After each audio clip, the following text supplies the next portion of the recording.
Cerita rakyat yang akan kami dongengkan berasal dari Sumatera Barat, mengisahkan tentang seorang pemuda yatim piatu di daerah tersebut yang berjudul Kisah Malim Deman. Syahdan, hiduplah pemuda yatim piatu pada zaman dahulu kala. Malim Deman namanya. Ia pemuda yang rajin, giat belajar, dan baik budinya.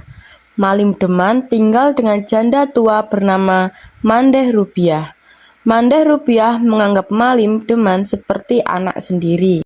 Pada suatu malam, Malim Deman kembali menjaga tanaman padinya.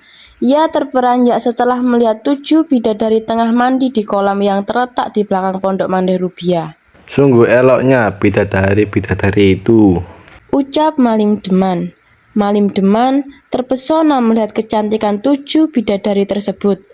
Malim Deman juga melihat 7 selendang tergeletak di dekat kolam. Selendang itu digunakan untuk kembali ke kayangan. Kemudian, Malim Deman mengambil salah satu selendang. Aku akan mengambil salah satu dan menyembunyikan agar salah satu mereka tidak bisa pulang, ucap Malim Deman. Lalu, ia sembunyikan dan kembali mengintip 7 bidadari yang sedang mandi tersebut.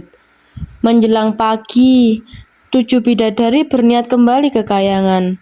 Tetapi, salah satu bidadari, yaitu bidadari bungsu, tidak dapat menemukan selendangnya. "Kemana selendangku?" ucap putri bungsu sambil menangis.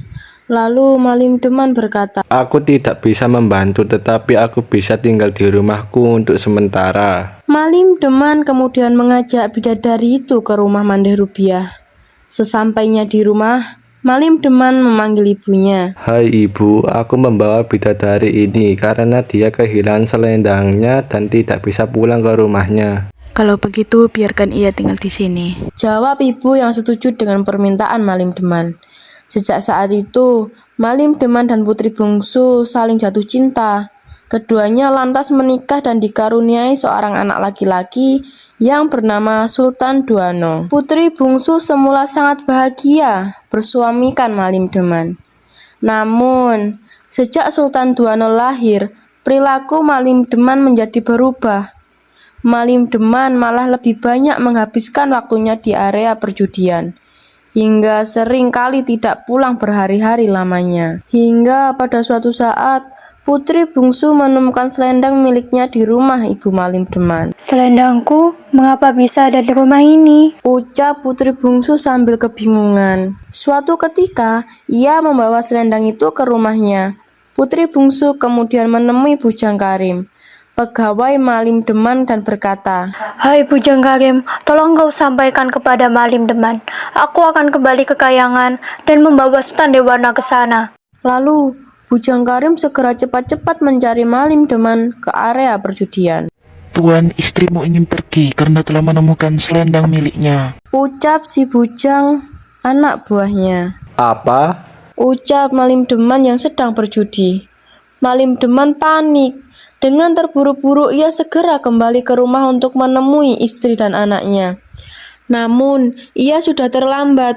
Istri dan anak kesayangannya telah kembali ke kayangan. Malim Deman hanya dapat menyesali kepergian anak dan istrinya.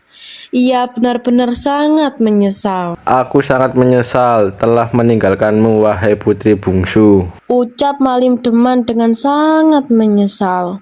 Akhirnya ia harus kehilangan keluarga tercintanya.